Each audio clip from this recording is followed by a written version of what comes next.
ఏపీలో కాసేపట్లో కౌంటింగ్ మొదలు కాబోతోంది. 175 అసెంబ్లీ సెగ్మెంట్స్లో 111 చోట్ల 20 రౌండ్లలోపు కౌంటింగ్ పూర్తవుతుంది. 61 నియోజకవర్గాల్లో 21 నుంచి 24 రౌండ్లు, మిగతా 3 చోట్ల 25 రౌండ్లకు పైగా కౌంటింగ్ జరుగుతుంది. నర్సాపురం, కొవ్వూరులో తొలి ఫలితాలు వచ్చే ఛాన్స్ ఉంది. ఇక రంపచోడవరం, చంద్రగిరిలో చివర్లో రిజల్ట్స్ వస్తాయి. ఎంపీ స్థానాల్లో మొదటగా రాజమండ్రి, నర్సాపురం ఫలితాలు, ఇక చివరిలో అమలాపురం రిజల్ట్ రాబోతోంది.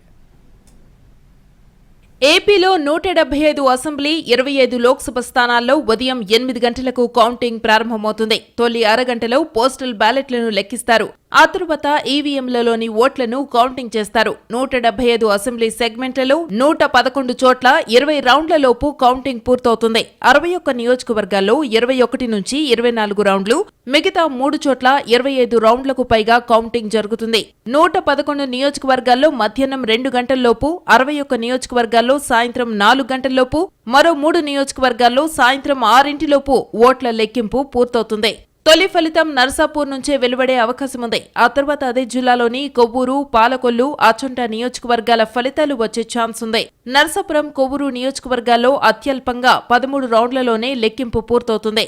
రంపచోడవరం, చంద్రగిరి నియోజకవర్గాల ఫలితాలు సాయంత్రం వస్తాయి.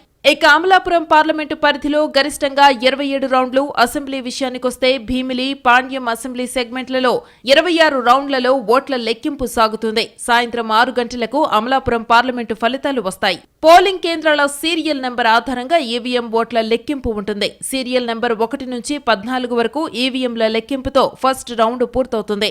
ఈవీఎంలలో నమోదైన ఓట్లను సరిచూసుకున్న తరువాత వీవీప్యాట్ చీటీలను లెక్కిస్తారు. ఏ వీవీప్యాట్లను లెక్కించాలనేది లాటరీ విధానంలో 5 పోలింగ్ కేంద్రాలను ఏర్పాటు చేస్తారు. ప్రతి 30 నిమిషాలకు ఒక రౌండ్ ఫలితం వస్తుంది.